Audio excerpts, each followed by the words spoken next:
दोस्तों नमस्कार, मैं आप लोग के सामने एक नया वीडियो लेके आया हूँ। और अभी जो हम लोग पढ़ रहे हैं वो सैम्पल पेपर जो है क्लास 10th का वो कंटिन्यू कर रहे हैं।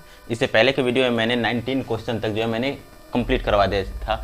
और ये सेक्शन ए का ये 20 असर्शन रीजन का एक क्वेश्चन है, उसका सेक्शन बी आज के वीडियो में हम देखेंगे। तो असर्शन रीजन में क्वेश्चन कह रहा है कि if the radius of a circle if the radius of sector of a circle is reduced to its half, मतलब जहां पे r जो दे रखा है, r के जगह पर r/2 कह रहा है कर देने के लिए, और एन एंगल इज डबल, और थीटा जो है एंगल का वैल्यू 2 थीटा कह रहा है, तो perimeter of sector remain same. ये तो पेरीमीटर पॉसिबल ही नहीं है कि सेम होगा, यहाँ पर तो पहले ही फॉल्स हो गया। तो कैसे होगा जरा देखते हैं। तो ओरिजिनल के लिए हमने ये ओरिजिनल मान लेते हैं,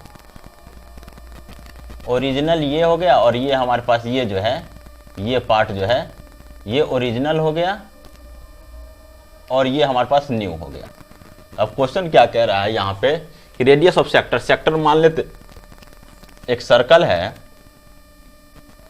जिसमें ये ओ हो गया, ये थीटा हो गया, तो ये आर और ये आर है। तो पेरीमीटर के लिए क्या होता है, लेंथ ऑफ सेक्टर का फॉर्मूला क्या होता है पेरीमीटर के लिए, एक तो ये आर हो जाएगा पेरीमीटर के लिए, एक आर ये और एक आर ये आर और ये आर, प्लस इसका फॉर्मूला जो होता है थीटा अपॉन में 360 इंटू 2 पाई आर। तो ये 2 से काट देंगे तो 180, तो पेरीमीटर कितना हो गया, एक आर और एक आर, ये 2 आर हो गया, plus theta pi r upon में 180 डिग्री। ये तो ओरिजिनल पेरीमीटर है, ये ओरिजिनल पेरीमीटर है, ओरिजिनल पेरीमीटर। अब न्यू पेरीमीटर जरा देख लेते हैं। न्यू पेरीमीटर, न्यू पेरीमीटर क्या कह रहा है, अगर इसको P1 मानते हैं, न्यू पेरीमीटर P2 अगर ले लेते हैं, तो यहाँ पे R की जगह पर R/2 लेना है, तो यहाँ R/2 प्लस R/2 अब प्लस थीटा, थीटा की जगह पर 2 थीटा कर देंगे, अपॉन में 360 इंटू 2 पाई और आर के जगह पर R/2। ये 2 से 2 कट गया, 2 से 180 टाइम्स हो गया, ये हाफ और हाफ मिलके 1 आर हो जाएगा। तो ये R plus pi theta R, pi ये पाई बच गया, ये थीटा बच गया और ये आर बच गया, पाई थीटा आर अपॉन में 180 डिग्री। फर्स्ट केस में हमने देखा कि यहाँ पे 2r है, और सेकंड केस में हमने देखा यहाँ पे P2 में ये 1r है। तो ये हमारे पास यहाँ पे असर्शन हो गया फॉल्स। रीजन देख लेते हैं।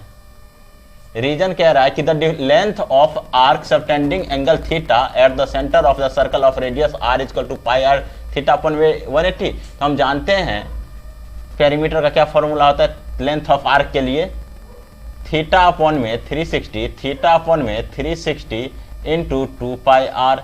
तो ये से हम 2 से डिवाइड कर दिए तो 180 बार में, तो ये थीटा अपॉन में 180 into pi r, pi r theta. तो देखिए क्या हम इसको लिख सकते हैं, पाई के जगह पर पाई, आर के जगह पर आर और थीटा के जगह थीटा, अपॉन में 180 है तो 180।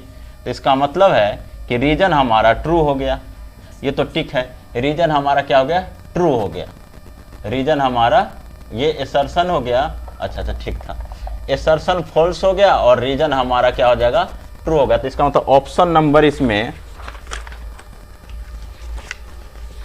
Option number D, option number हमारा डी हो गया आंसर, कि असर्शन हमारे पास फॉल्स है लेकिन रीजन हमारा ट्रू है। अब हम क्वेश्चन नंबर, अब सेक्शन बी पे आते हैं, और सेक्शन बी कह रहा है, सेक्शन बी में एक मिनट, सेक्शन बी, सेक्शन बी कह रहा है कि find the HCF and LCM of, find the HCF and LCM of 480 and 720। ठीक है, तो LCM और HCF जरा देखते, प्राइम फैक्टर कर लेते हैं 480 का, 480 का अगर 2 से करेंगे तो 2 2 जा 2 4 जा 0, 2 टाइम्स किया हमने, 2 1 जा 2 2 जा 0, 2 से किया 2 6 जा 0, 2 से किया 3 0, 2 से किया 15 2 जा, फिर 3 से 3 5 जा, 2 2 2 3, ठीक है। और 5 से किया तो 5 बन जा, और 720 हाँ 720। 2 से 36 टू जा 72 0, 2 से हमने किया 18 टू जा 36 0, 2 से किया 90 टू जा, 2 से 45 टू जा, अब 3 से 3 15 जा, ठीक है, और 3 5 जा, फिर 5 बन जा। तो हम प्राइम फैक्टर लिखेंगे 480, और ये कौन सा है, ये ए पार्ट का मैं बना रहा हूँ। 480 को क्या लिखेंगे, 1 2 3 4 5, 2 to the power 5 into 3 into 5, और 720 का लिखेंगे 1 2 3 4, 2 to the power 4 into 3 square into 5। तो एचसीएफ अगर हमें निकालना है तो दोनों में जो है स्मॉलेस्ट कॉमन फैक्टर कौन सा है, 2 to the power 4 हो गया। 2 to the power 4 इंटू इस दोनों में क्या है, स्मॉल 3 है तो 3 कॉमन आ गया, और दोनों में 5 है तो 5 कॉमन आ गया।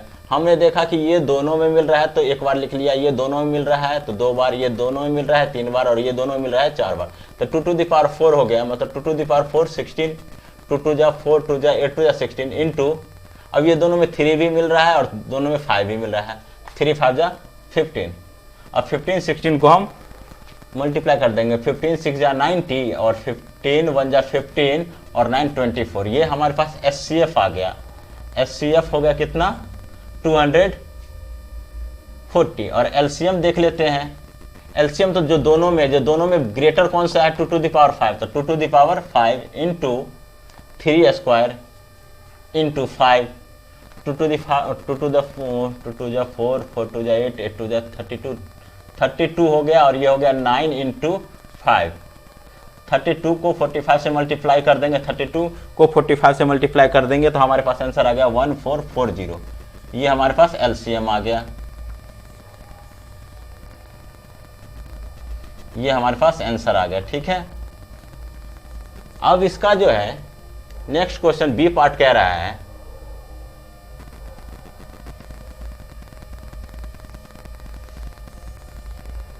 इसका बी पार्ट बोल रहा है एचसीएफ ऑफ 85 एंड 238। अब इसका 85 को हम निकाल लेते हैं। एचसीएफ 85 का फैक्टर करेंगे तो 17 5 जा 5 इंटू 17। अगर 85 का हमने फैक्टर किया तो 5 से 17 टाइम्स में, 17 को करेंगे तो 1 टाइम से, और उसका 238 है, 238 को 2 से करेंगे तो 2 1 जा और 2 9 जा, 2 9 जा, ठीक है।